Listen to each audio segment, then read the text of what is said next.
Matt, welcome to the Jason Rice Show. Thank you. Appreciate it. Thanks for having me on today. Look forward to talking with you. Well, I'm really excited. Like I said before we came on, look, I got to tell you something, man. The best part of having a podcast is that I get to talk to cool people and get answers to questions that I otherwise probably wouldn't. And like today is one of those days.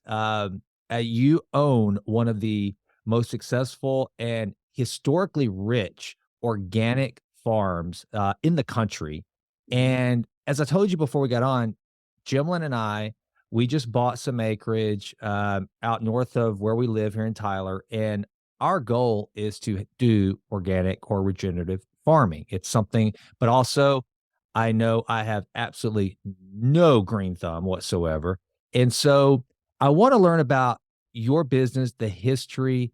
I know just doing the research before we came on, man, what a journey, a generational journey you went on. Then you had the Dean Foods deal, but yet you guys, you've gone up against, like you mentioned before, Coke, Pepsi, these huge manufacturers of beverages. And I can relate to that. My wife, we have a small retail business here in Tyler that she has built over the last going on 13 years. And so we have to compete with Amazon, this little mom and Oh, pop. And yeah. literally, I'm pop, she's mom, and she carries all the weight of it. But we have to compete with Amazon to maintain relevance. So I can totally relate to that. And I grew up in a household of small business owners and entrepreneurs. And so there's just so many things that I think we're going to be able to cover. But let's just start out real quick with some history on because I know that Matt's Organic has a long history. So kind of bring us from where this began generations ago to the point where you are now chief uncle of Uncle Matt. So kind of give us a little bit of that history, Matt. Yeah, I will. First off, congrats on for your wife for 13 years in business. No Yeah. matter what the business is, that's impressive. Just staying in the game. Most of them fail in the first couple of years. Yeah. So 13 years, that's a great track record. You're doing something right. Keep listening to her, right? Absolutely. Yeah. 100%, man. I do the same thing. My wife works with me in the business. I do a lot of listening with her. She runs the marketing and helps with innovation as well. So it's great. But yeah, uh, for us, I'm a fourth generation. It was in my blood, right? I'm fourth generation Florida citrus grower. So it was pretty easy for me to make the transition of, hey, what do I want to do the rest of my life? I'd grown up around it, but I actually went to college to get out of agriculture. I was ready to do something else. I'd grown up in the hot groves, working in the summers and, basically doing all the labor. I helped my dad with his consulting clients. And so I wanted something, to do different and chase the business dream. But when I came back and started Uncle Matt's Organic, it was the perfect combination because it was my history and love for agriculture and citrus. And it was combined then with my business and entrepreneurial spirit that I got from the University of Florida and really what I had growing up. And so those two combined, they tell you find your passion and it doesn't feel like work. And that's what I was very fortunate and blessed in the early age to do. And so every day I get up, I still love it. I've been doing this for 25 years. I've been self-employed for over 30 years. And so it's what I love to do. And I can't see myself anywhere else and doing anything else. But, four generations. I had a great grandfather that came to Florida in the late 1800s. He was turpentine. He farmed vegetables. He did cattle. He did citrus. He did all kinds of things just to survive. Right. Luckily for me, passed the love for citrus on to my granddad, and then to my dad, and then to myself. I'm not really good on a horse, so the cattle part, wouldn't have worked very well for me.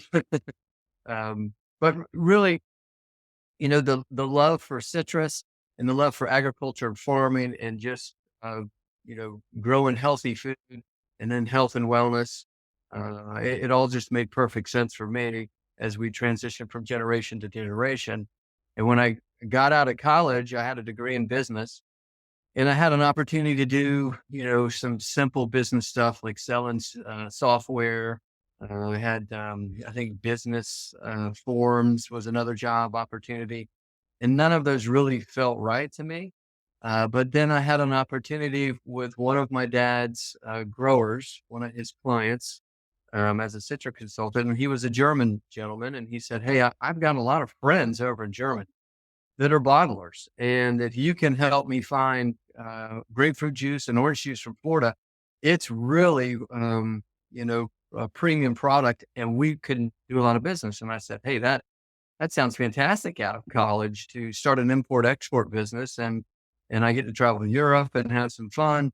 And so I was all in, Yeah. and I got to use the history. Yeah, at that time, my granddad was still alive. Doing he and my father, they had over their course and lifetime, they had amassed 600 acres of citrus. Unfortunately, in the 80s, 83, 85, 89, it froze and killed all of it to the ground here in Central Florida.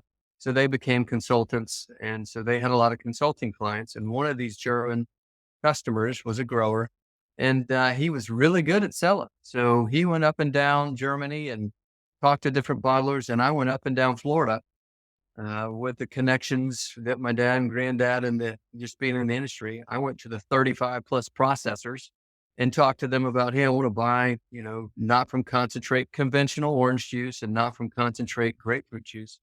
And we put it on a boat.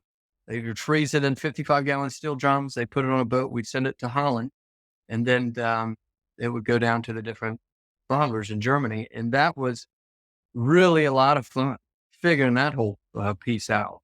And I didn't know anything about organic farming at that time until about 96. So I graduated in 93. I did the import export thing up until 2000 after I started Uncle Matt's in 99. And I had one German customer around 96, 97 asked me for organic. And up until that point in my life, I had no idea about organic. And he said, I need biologic white grapefruit juice, Matt. And I said, okay. Mr. No, I have no idea what that is, but I'm going to go on a hunt for you. You're the customer. You're right, buddy. I'm going to satisfy you. And that's when I had the business aha moment. Everybody kind of has that aha moment. Hey, what is there an opportunity? Is there a market potential and demand? And that was it. There was no Tropicana or Simply or Florida's Natural. That was organic. And I fell in love with the farming principles of organic, going back to how we used to farm before pesticides were invented. More natural inputs, from compost to growing your own cover crops that you would use for nitrogen, staying away from herbicides and the pesticides just made sense to me. I'm like, yeah, okay, why wouldn't that work? Why couldn't we do it?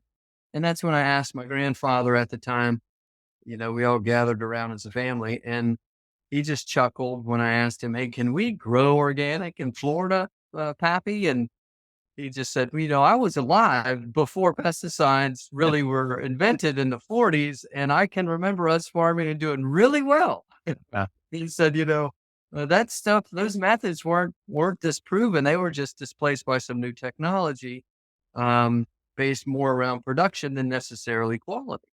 And so he got a sparkle in his eye. He got that glimmer. He got that same aha moment that I had. And he just was like, yeah, this is it, man. You go back to organic farming, a lot of those principles he loved. He loved disking the groves. He loved growing up a cover crop in the middle of it. He loves, spraying with seaweed and fish emulsion and things like that and putting out compost. And a lot of those practices had just been replaced by ammonium nitrate and other fertilizers and pesticides that they were told were better. And to some extent, depending on what your end goal is, it was working for him. But he just said, the system and ag system had steered everybody into that direction. And it led to a lot of single factor analysis. When you're out there, if you have a pest, you get a pesticide. You don't ask why the pest is attracted. You don't ask why the tree doesn't naturally defend itself. And so organic was holistic, and organic was more of that. You really start with your healthy soil. Start with what is the soil lacking, and how do you make it, the synergistic. So when the roots are growing in it, there's plenty of mycorrhizae fungi that can then get all the minor nutrients that you need, and the little, anything from, selenium to boron to zinc, all those small things, molybdenum. The tree really needs that. It's no different than the human. If we don't have a lot of your minor nutrients, things don't, your full immune system doesn't work. A lot of different things can happen, right? So he was so excited. My dad was excited. And from there, I launched Uncle Matt's in June of 99 with just one little pulp-free orange juice SKU. And then off we went trying to, turn growers organic. My dad had, at that time, only 5 acres left of the 600. So we turned that organic. And off we went for Uncle Matt's. And the journey was fun. It still is today. We've got a whole lot of things in between that have happened. So I'll shut up and let you ask the next question. Man, what an awesome story. And the thing is, it's kind of cool too. This you talk about a serendipitous meeting. So I'm Yeah. right now, I have the capital raise sheet for some partners and I. We're starting a company called Authentic Health. The company's already started actually. And one of the things that we are, it's my co-founder, one of the co-founders is a guy named Dr. Gus Vickery. Mm, And his whole, as a physician, his practice for nearly 30 years has always been about managing the human system the way it was designed to be managed and trying to either help people defend against all the toxins that are in our water, our food, and all these things, and to try to supplement to help support in this toxic environment we live in, and along the way educate people on why it's so important to get the toxic foods and drinks and everything out of your body. sure. Uh, and Yep. so it was crazy listening to you talk about how you farm to grow that tree with Mhm. the highest quality nutrients so that it can thrive, right, and produce the best produce, is exactly what you and you kinda touched on it. It's exactly our philosophy with how we wanna build this company to help people understand the human system and how to truly support it. Now there's some holes I wanna fill in there just because one of the things I like to do, Matt, on this podcast is get the entrepreneur's journey, which is never it's there's no such thing as an overnight success. It's just overnight we realize the success that's been building for, in your case, generations, right? Uh, so whenever the German guy tells you about this white whatever grapefruit, and you think, Yep. okay, you bet, I'll go do it. I'll source the means to create this. Take us through because that went really quick, and I know it couldn't have been Yep. like how did you, as an entrepreneur, start to do the research and not only figure out what this was, but how you were going to actually make a viable business out of it? And what were some roadblocks you hit, and how did you overcome them to the point where Yeah. you got that? As James Altucher always talks about, getting that one sale. You got a Yep. customer. You said, "Go do this." So, kind of take us through some of the bumps and the ups and downs of that Oh, part. absolutely. That's a fun journey, right? So when you have your aha moment as any entrepreneur, you're like, "Well, this yeah." You envision yourself ringing the bell on the stock exchange, like, "Yeah, wow," "There's nothing can stop me. I'm going, top of the mountain, here I come." And then reality sets in like, "Whoa, I know nothing about just first step. Like, what do I do from here?" Right. And I didn't. I knew how to source the product. Like, okay, I can find organic fruit, and I knew how to process it and get it, turned into actual juice. And then I had to figure out, I had to find a co-packer, who could actually then bottle it for me. And then once I could figure that piece out, okay, who's going to actually buy it? When you go to that co-packer, the co-packer's got minimums. So he said, okay, I'll run it for you. I'm certified organic. I'll do a run for you. But the funny thing is, this guy was also a friend of the family. Um, and he was a very wise guy, and he gave me some really good advice at the time, which was like, "This is a disaster, and you're gonna lose all your money. And do your parents know that you're here sitting in front of me, with this wild, crazy idea?" Um, but what he didn't know is that, I had a passion, and I felt it was my calling, and it really, I was just I knew that if I stuck with it, I was gonna have a product that was really good tasting compared to what I thought was out there, and I thought that, you know, this is what I was supposed to do, and there really would be a niche there long term. So I persevered through that piece, and I knew, all right, I had 600 cases I had to sell because it's refrigerated, it's perishable. And so in about 2 weeks, I'm going to have not enough shelf life on this thing where a retailer would want to bring it in and put it on the shelf because they have minimum dates. They want at least 30 days so they can turn on the shelf. And so it immediately was one of the most difficult products to start. It wasn't shelf stable. Most of the shelf stable products, they have a year shelf life. So you have a lot more time to get out there and sell it from run to run. So I didn't do myself any favor in the beginning. So I knew, okay, if I got to sell 600 cases, who am I going to sell it to? So I needed to go out and get stores signed up. So I started right in Orlando, Central Florida, in my backyard. There was Gooding's Supermarket, and at the time, I think they had a little over 20 stores, and that plus or minus. And then there was Chamberlain's, which is a little health food chain, and they had about 12 or 13. So between the two of them, that was a start. I make it, I knew, okay, I'm probably not going to sell all of it. How much can I afford to lose? That's the other thing as an entrepreneur. How much are you willing to lose? You Yep. need to go into business saying, if I'm not successful, what's my tipping point before I would go bankrupt, before my lifestyle's ruined, my family's ruined. I was fortunate at the time when I started that it was just me. And I was okay if I completely went bankrupt. Right. I mean, I wasn't, but I knew that it would just affect me and I could overcome it. I didn't have a wife or kids. It wouldn't devastate their lives. So whatever I did, I was solely responsible for it. And I was okay with that. And I also still had my import export business that was paying the bills. So I had something else to fund it. And so it was an easier risk for me to take. And I knew like, okay, if I lose this amount of money, I'm okay. But here was my amount that I was going to lose. Fortunate for me, I went out, I got Goodings, I got Chamberlain's, and I found a good little broker, a food broker that could help fill in a lot of other small natural food stores in the Southeast. So the little Chamberlain's market that was next to me, there was probably another 300 or 400 little mom and pop natural food stores like that up and down the East Coast that this food broker was going to go out, and he quickly started getting placements and got us to a higher level. So when I ran 600 cases for that first time, it was great because I got most of it sold and most of it out of there. One little funny story, the first big promotion I did with Gooding's Supermarket. And, I just thought like, this is it.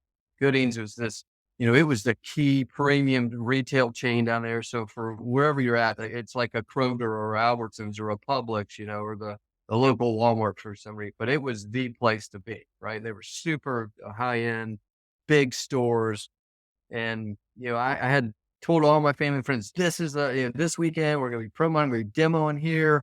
Come see me, come buy the product. It's awesome.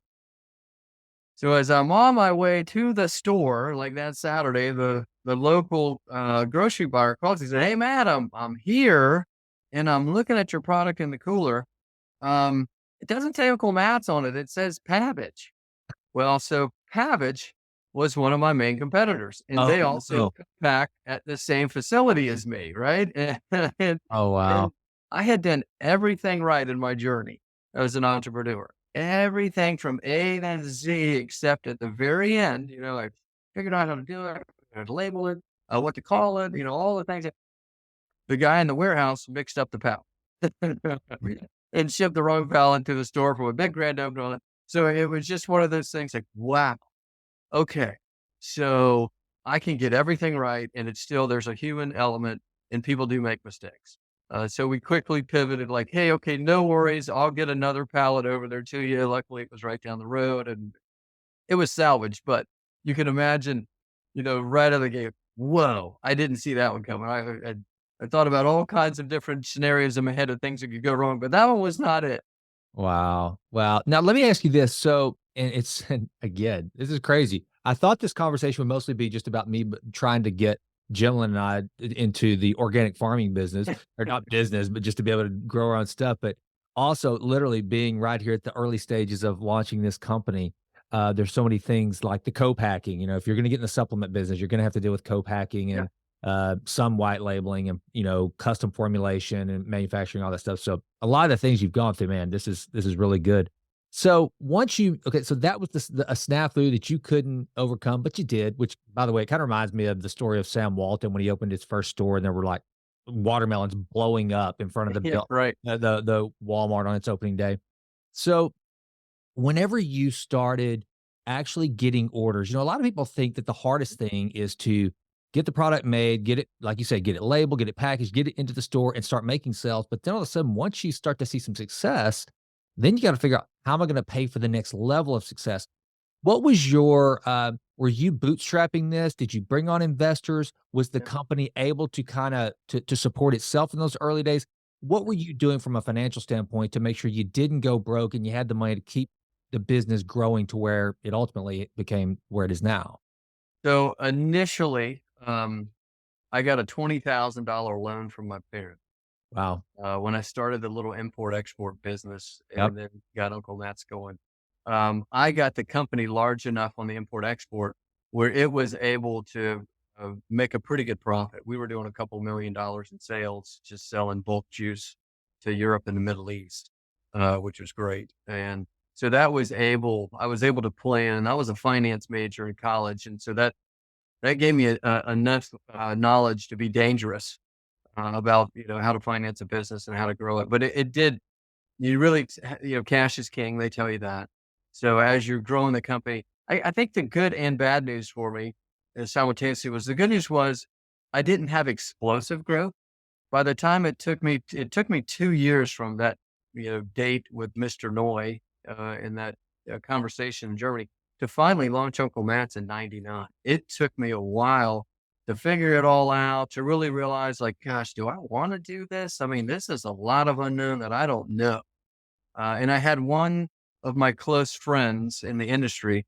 He sat down on me at dinner, and I'll never forget. He's like, "Man, you keep going back and forth on this. Well, I'm tired of listening to you talk about whether or not you should do this Uncle Matt's thing." He goes, "At this point, you owe it to yourself to try and fail." Yeah. And I was like, "God, yeah, you're right. I've done so much research. I've done so much. I owe it to myself to try it to see if it would fail." Mhm. And that was kind of the last push, the shove that I got from a close confidant to like, yeah, you're right. I need to go at least try and fail. I've done all my research. I knew there was some, opportunity in the market. Well, in that 2 years time frame, I had two other competitors jump in front of, and they were big. Havich was a big organic grape grower, so they could quickly get it out into their produce network. And then Horizon Organic, which is the largest Yep. organic dairy, they also realized the great opportunity and hopped in. But I was young and dumb, and I'm like, yeah, I'm not pulling out now. I'm just going to go ahead and plow forward. Well, eventually, Havich and Horizon got out of the business because they weren't they didn't have enough supply. They weren't rooted in the growing side of it, and that's what was our competitive advantage is that I could go out in Florida, and with our grower connections, we kept converting and kept converting growers, and we were the caretaker, the agronomist. My dad and brother were the agronomist, and we took care of all the growers. We got them certified. We did everything from A to Z with them. And so it was a nice model that helped me really grow and build our own supply. And then we had citrus greening show up in 2015, and it changed the entire model again in business, which is where we're at today, reacting and changing our course from a supply standpoint because of the difficulties with citrus green. I gotta believe that you're seeing some growth now because people seem to be much more keen on not only just organic, and that's one of the things that my business partners and I talk about is that with precision medicine is that people are more open now to organic and holistic approaches, precision medicine, as opposed to where it used to be kind of woo woo and Yep. only the granola people out there eating the organic and whatever. Now it's like, yeah, you're missing the boat if you don't really understand the impact. So I gotta believe that's helped you. Has that caught and I've gotta believe that's brought more competitors into the space beyond those first couple you mentioned. So how are you able to maintain a competitive advantage in also a time that just, the business landscape, man, it seems like, Matt, that like anything that's logistics and growing, you're whether we're having logistic issues or not, Yep. or an economic Yep. crunch or not, dude, you're relying on nature to provide your manufacturing in a lot of the Yeah. cases.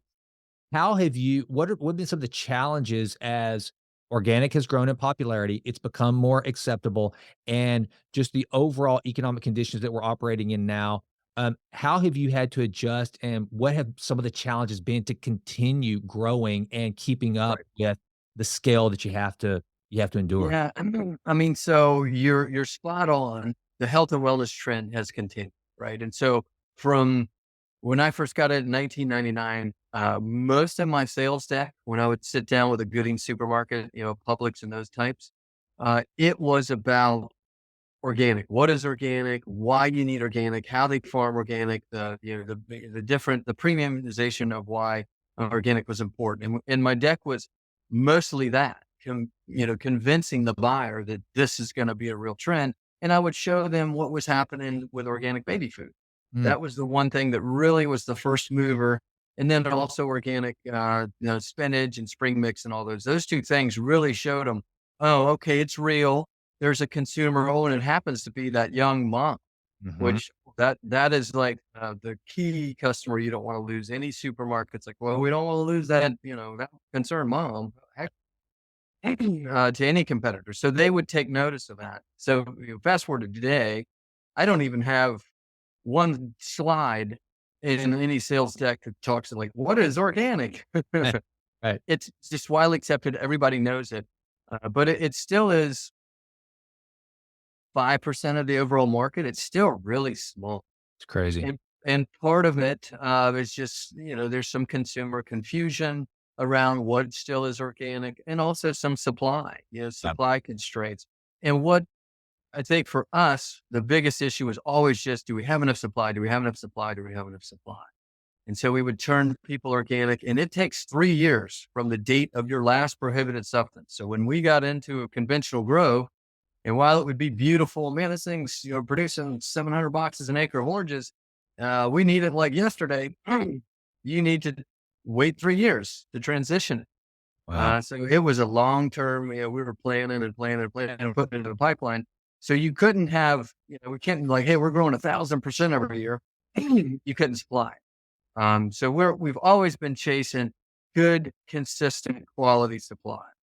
And then on top of that, when greening showed up, up until 2015, we had amassed about 1,500 acres over 3 different counties here in Central Florida, what we call the Ridge, Lake County, Polk County, Highlands County, and probably over 35 different growers. We had a team of 20 on our agronomy team that would go out and do all the caretaking and everything. And it supplied all local mints. We didn't source from anybody outside of our network. And then greening shows up. At that time, I had private equity as a minority partner that would help us grow the brand and help on that side as the company I could see like, hey, I need more expertise. We're not just a mom and pop company anymore. So in 2012, we took some private equity money that really helped us, and they joined our board, made us more professional. We found institutional money to come in and help us buy grows.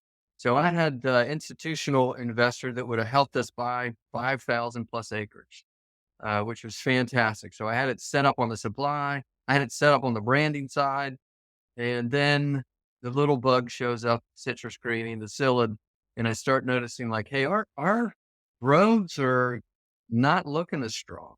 And our conventional guys were definitely not looking as strong around us. They were infected faster and went down quicker than us. But eventually we were like, hey, this isn't going to work. If we can't find a cure, we're going to have to change our course. And that's what we had to do. So literally today, most of our supply, while we're still headquartered in Florida and we're still looking for a cure, we farm about 80 acres that's left, and it's all research. It's all, what can we do to solve greening organically? They haven't solved it conventionally either. We get most of our supply now from Southern Texas, East Coast of Mexico, and California for our citrus. We hope that, that's hard for a 4th generation Florida citrus grower to say. Yeah. But it's really good. They're still really good growers. We have really good connection and partners, a lot of father, son, multi-generational farmers, which is great. And we tell them what we've learned in Florida and try to combat it in their different regions. So they don't have the same issues that we do. But it's part of business, part of trying to survive. It's, you strategically have to always stay ahead and ask yourself, well, what if this happens?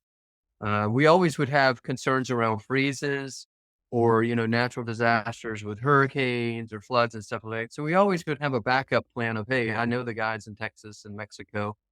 And so in case I do need them from season to season, But when it did actually happen, like, oh no, this is not going well. Those relationships were already built as backup plans, and so it was a fairly easy thing for us to start working with them and importing it to Florida.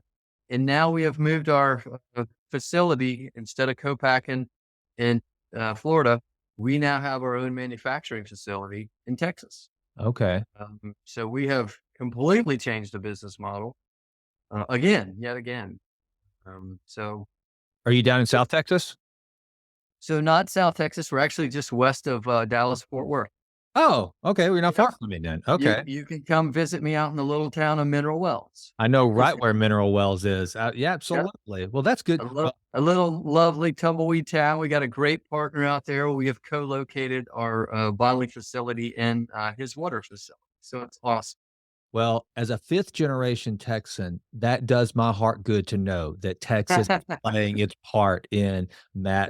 Uncle Matt's organic. That's fantastic. And that's one of the things that just as a business curiosity, Huh? you've taken on the private equity and the institutional money, which is always a tough decision. I know that Yep. because, Yep. you lose, like you said, you gave up a board seat, but it Yep. sounds like it worked out well because you had some good PE guys that came in, and that was a net positive, but also you're giving up some control, you give up some equity and Yep.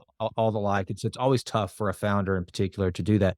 But it sounds like it kinda gave you the bandwidth to be able to make this transition because there had to be a financial hit whenever you're making this slowdown, this transition to kind of Yep. trigger those backups. So I guess my basic question is net positive on bringing in the partners versus trying to Oh go it yeah. alone.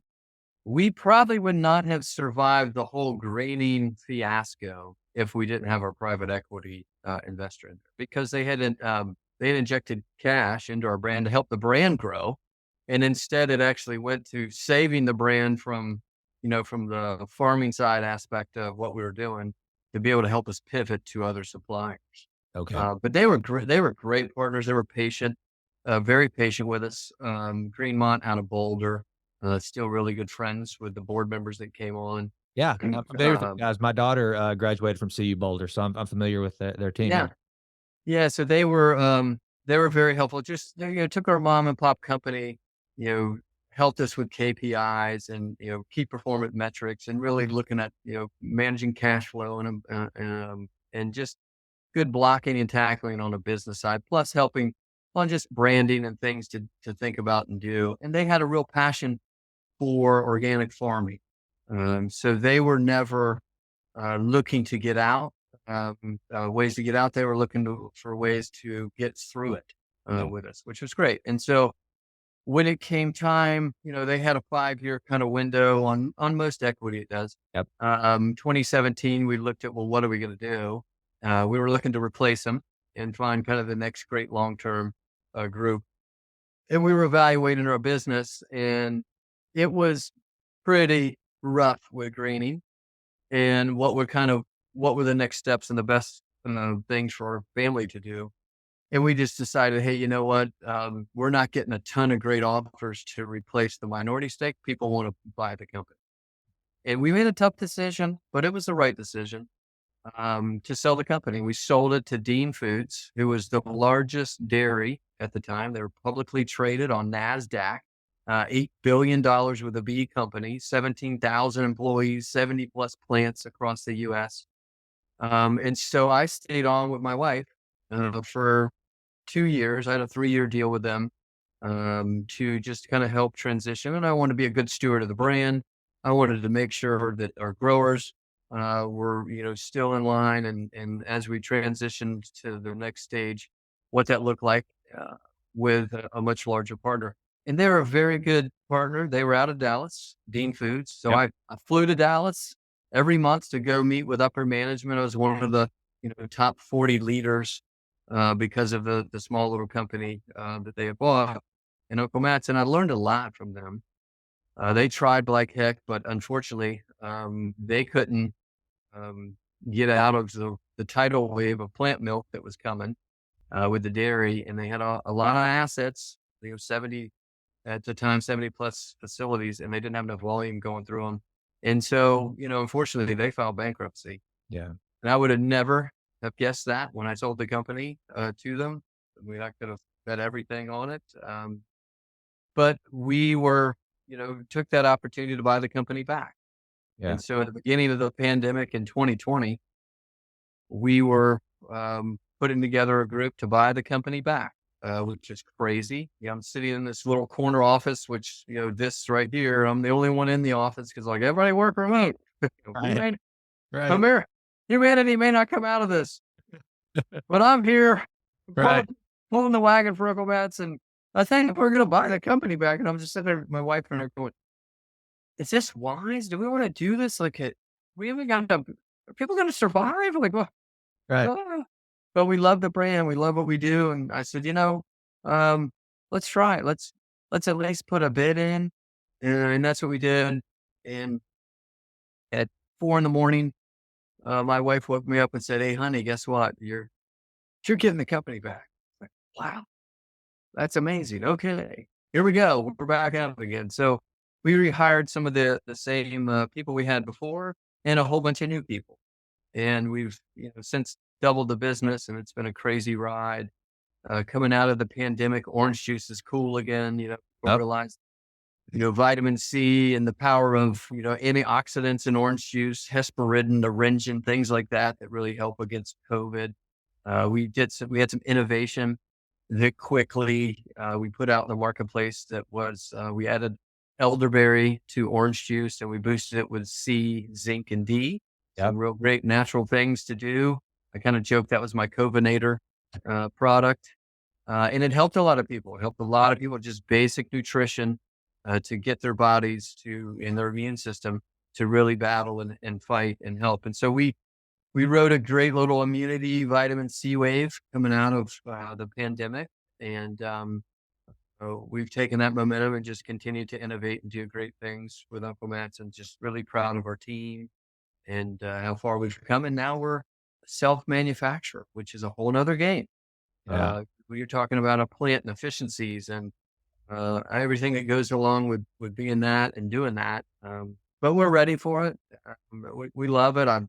I could stay out there in that little town of Mineral Wells. It's kind of my Disney World now. Now I Yeah. joke, hey, it's like my kid's like, "You're going to your Disney World, Dad?" Yep, I'm heading out to the plant.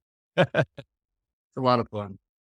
Well, man, what a great story. I had a friend of mine, their family was much like yours. It was a prepackaged barbecue company in East Texas that they sold to private equity, and it wasn't the Dean's type situation. This was just, I think, essentially bad management. And so they ended up buying the company back, and they were glad to buy it back. It was kind of the same thing. It fell back in their hands. They were glad they were able to protect the brand and bring it back. And so it was a really happy ending. So congratulations, man, first of all, on being in a position to be able to make that move and then executing it. How cool of a story is that? That's Yeah, awesome. thank you. We are very fortunate. I'll let say God has smiled on me numerous times in my life, and I'm very lucky in that.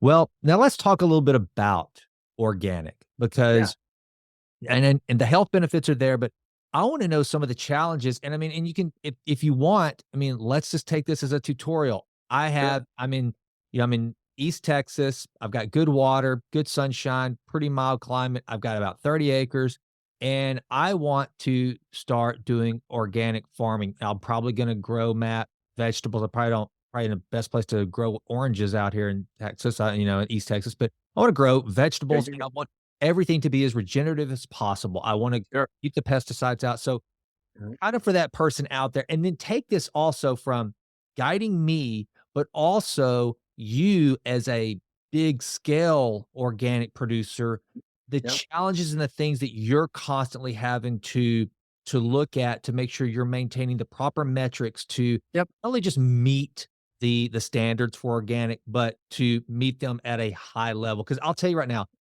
as just a layperson consumer, when I go to the store, there's 2 things that concern me. One, kinda weird, if I see something that's marked organic and it's priced pretty competitively, instead of being happy about the competitive price, I think, "What corner are they cutting?" That's just my mindset. I'm like, "Okay, what are they really organic, or are Yep. they just have lobbyists that have helped them figure out how to check the boxes creatively?" And 2, when it comes to organic, I'm always I just wanna know what the best is. That's it. I wanna know what Sure.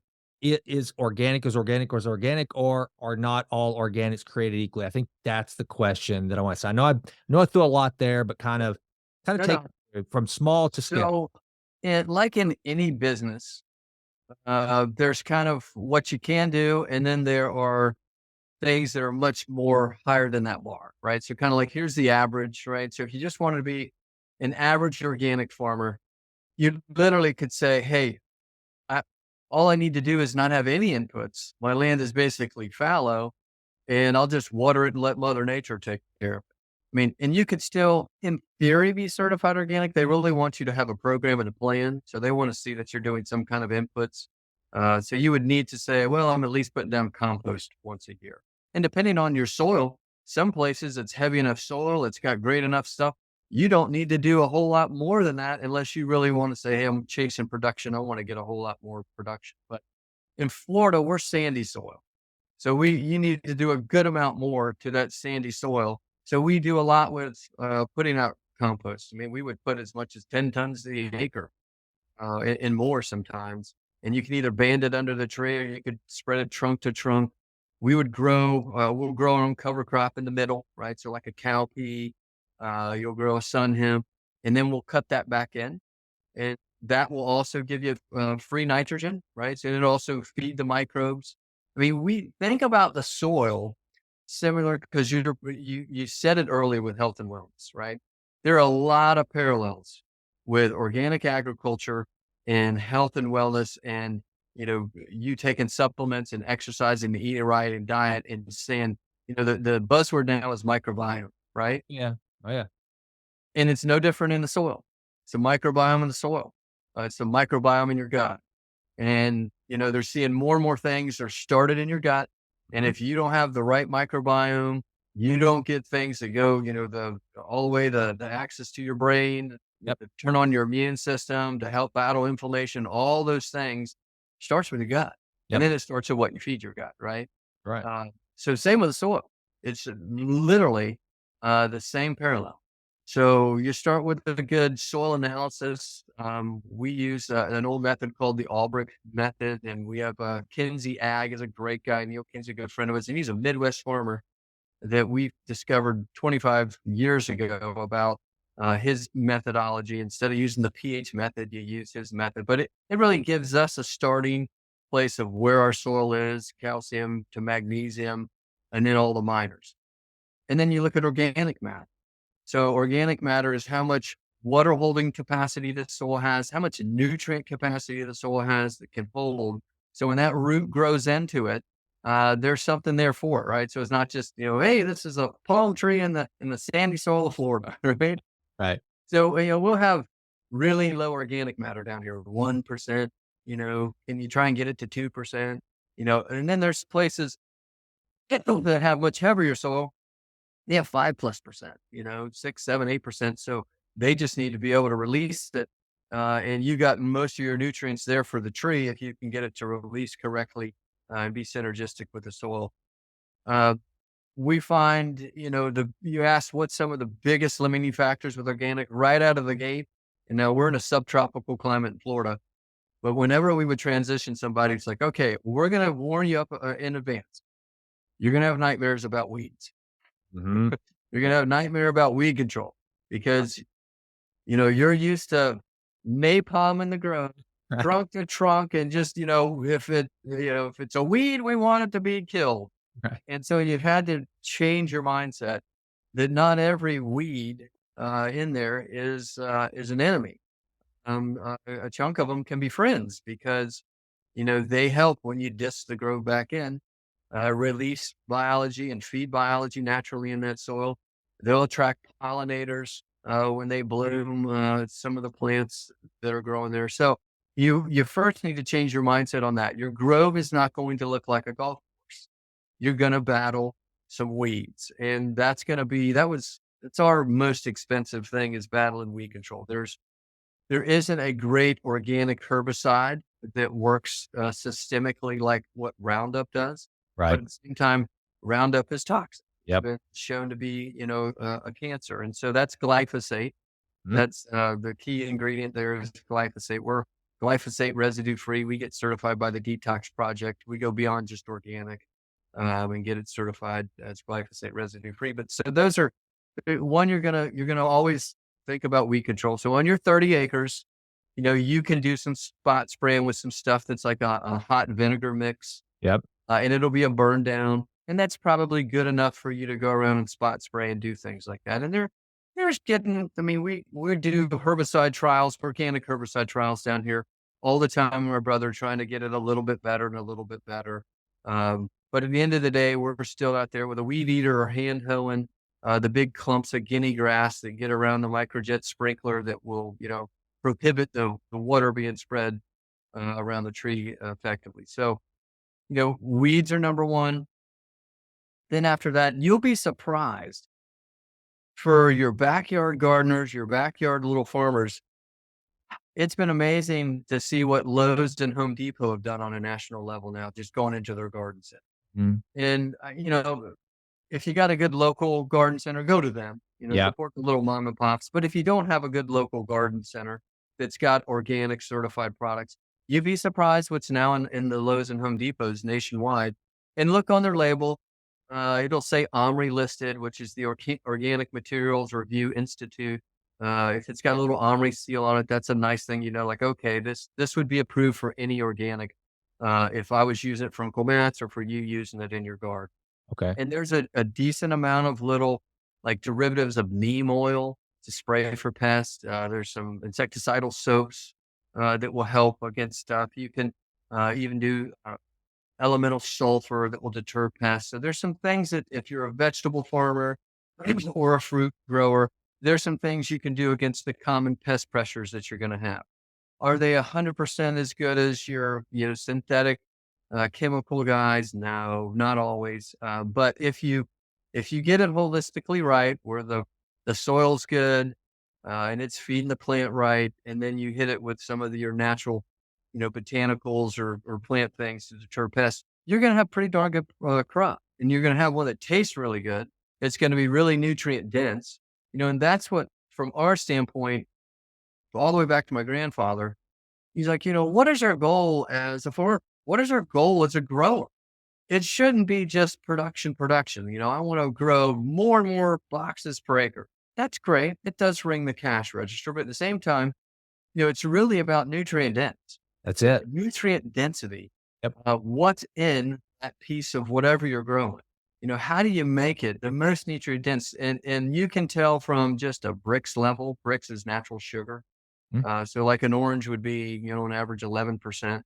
If you're doing organic and you're doing really good practices, it could be 12 or 13% natural Brix. And so what has that got? It's got more vitamin C. It's got more antioxidants. It's got more of your miners in there that when you eat that piece of fruit down there in your microbiome, it goes, wow, Yeah. okay. I haven't had, selenium or molybdenum or some of these miners in a long time. Yep. And guess what pathway that turned on in your body? Well, now that battles inflammation better. That helps your mind concentrate better. I mean, all those little things, you'll get higher antioxidant content. That's proven in organic research studies. So like blueberries, they showed you have higher antioxidants in that blueberry. And what does that do when you eat it? Well, that helps your body fight disease better, right? The higher the antioxidant level, the higher the load. So those are what really helps me every day in our team is like, that's what we're fighting for. Yeah. And we didn't even get into the part about, the residues of pesticides and the toxicity of those things. I think all farmers are great farmers. I don't want to demonize anybody from that standpoint. So we always just try, let's inspire people to turn organic. Let's inspire them to eat organic. And tell them about the benefits and the great things that come with. Man, this is such an awesome conversation. I got to get you on with one of my Authentic Health Fridays with Dr. Gus whenever we do those episodes because Oh, awesome. Yeah. we've got to make that happen. And one of the Yeah. reasons that I just really perked up is because what you just described with the nutrient density of the Mhm. food is so Gus goes and does a lot of mission work in Uganda, and he works with a lot of children over there. And one of the things he's come back, and that's one of the genesis of our company that we're starting. He's like, when I go over there, he said, if I could just formulate something Mhm. help sustain them. Their food is nutrient rich. They just don't have the volume. Like Ah, they don't have the volume of calories. They do have good nutrients, but they don't have enough calories to sustain. right.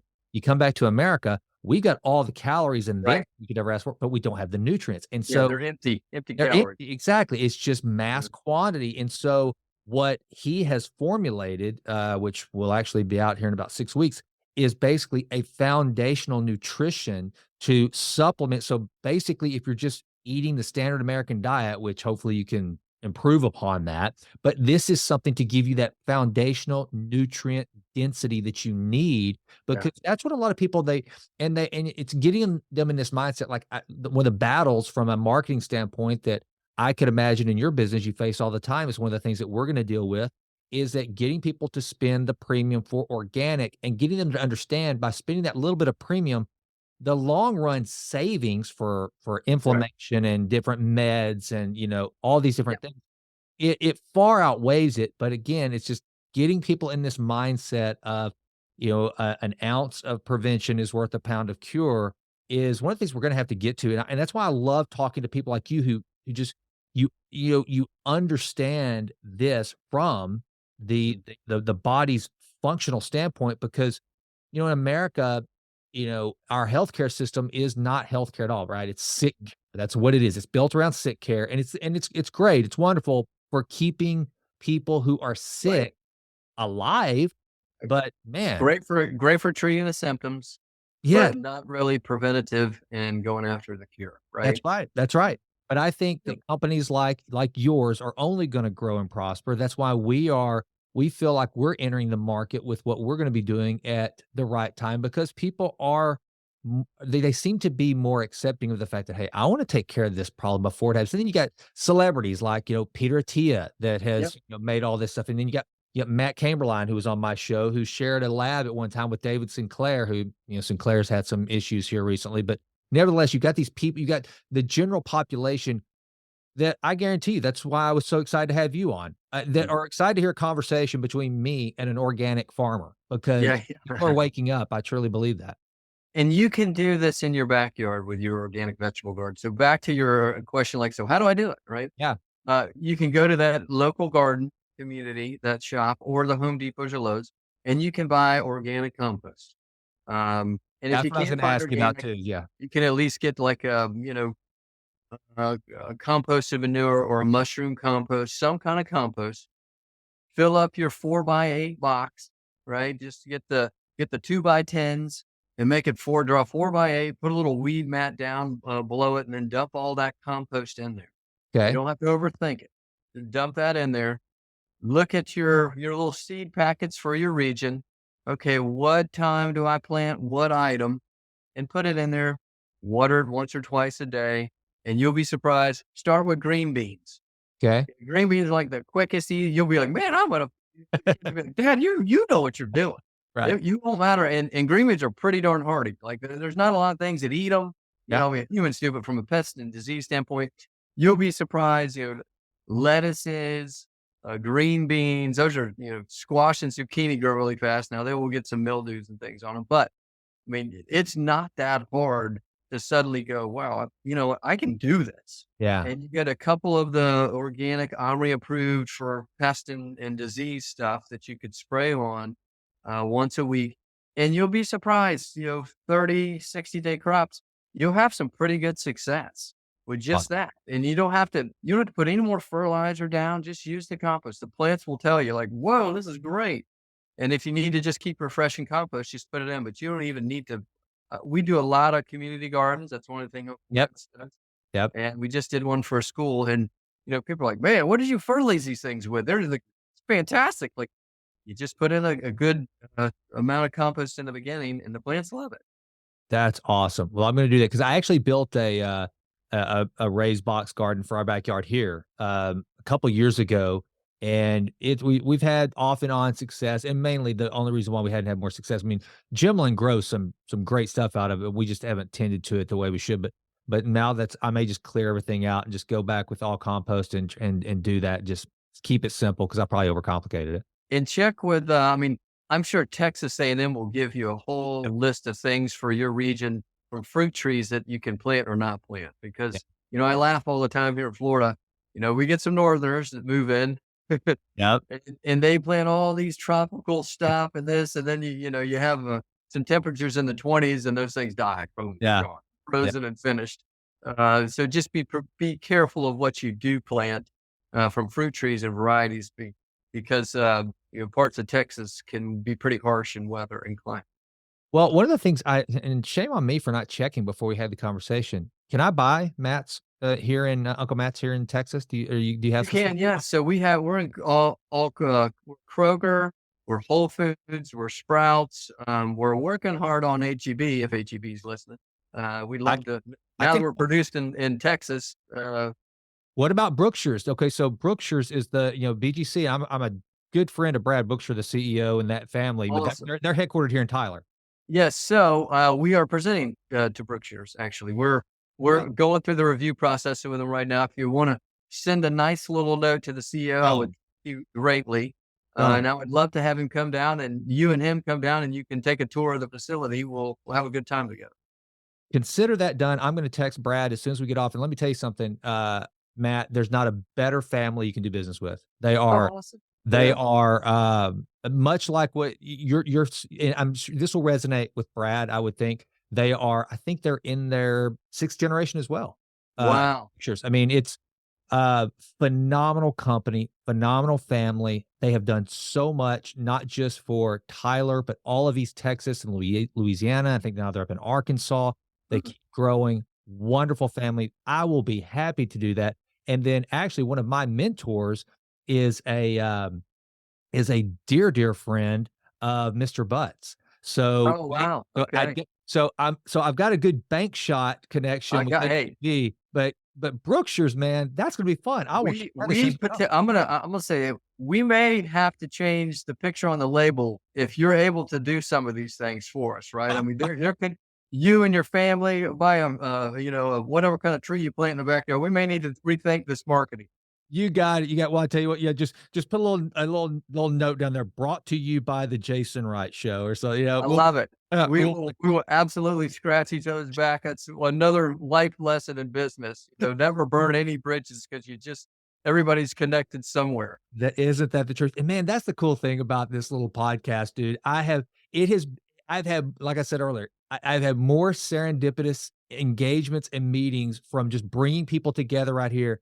It has been the Mm, greatest blessing that I never expected. As the show's grown, it's like all of a sudden, like it's just it's nuts. So that's that fun. makes my day to be able to make that little connection for you. And again, I would do it for you as well as just I'd love for you to do business with the Brookshires because they're just awesome people. And So, the other great thing about that is in the little town of Mineral Wells, uh, Brookshire's just bought one of the supermarkets there, and now it's a Brookshire. yep, And yep. you can't buy our juice.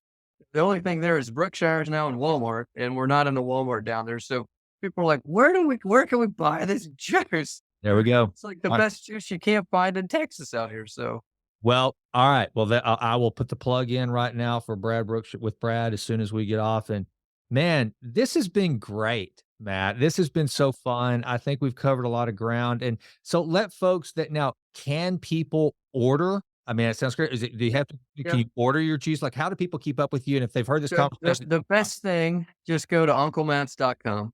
okay, We have a store locator, so a product lookup. So you'll put in your zip code and it'll tell you to the store if there's something nearby. okay, So that would be the easiest. Just go to your local store and buy it there. If for some reason you can't find it, we're in probably 15,000 plus stores across the US. You can buy us from Hawaii to Alaska to Maine to even down in Puerto Rico. So we're in most of the stores. Texas is kind of an interesting bird between HEB and Brookshire. There's a little bit yep, of a donut for us there. yep, Um, but if you can't find it there, we also ship. We will deliver DTC. It's substantially more than if you can find it locally because of the freight and having to keep it refrigerated to ship it out. But we'll gladly give it to people anywhere across continental U.S., whether it's at your local store or we ship it to you. And then we have multi-serve 52 ounce, we have 12 ounce, we have even little 2 ounce shots, and we have juice boxes, kids' juice boxes that are aseptic that they can take with them anywhere. So Awesome. Well, I think your product is perfect for Fresh by Brookshires. I don't know if you're doing for the whole thing, for the whole chain, but Fresh is kind of like or I say our Brookshires version of Central Market. Yeah, Uh, absolutely. and it competes head to head with Sprouts. We do have a Sprouts, so I could probably go to Sprouts and get some, but I like to keep my bit. I'm so glad Sprouts is here. I love them. They're helping the Tyler economy, Absolutely. but I'm loyal to BGC. So Awesome. therefore, maybe that'll be another reason. Hey, Brad, Yep. they've got this competitive advantage down the street. So, all right, brother. Well, Matt, this was so fun. Thank you for coming on, man. I really appreciate this. Yeah, likewise. I always enjoy talking to people that have a passion for life and health and wellness. In agriculture, it's not often you can get all of those together, and this was it, man. So that was really cool. And we're gonna make a date. We're gonna see each other in Texas. Let's do it. You say when, man. Let's keep in touch. I'd love that. Awesome. Thanks, Take man. care, man. Have a great day. You too. Well, that does it for this episode of The Jason Wright Show. Thank you so much for listening. This has been a Texas Titan Media production. Fourth Wall did the music.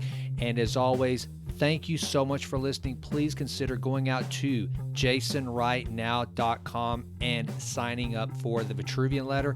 Also, please go out to iTunes. It takes like 30 seconds to just leave us a 5-star rating. It does wonders for the podcast. I would be so grateful. And with that, until we meet again, go crush it and endeavor to improve always in all ways. I'm out.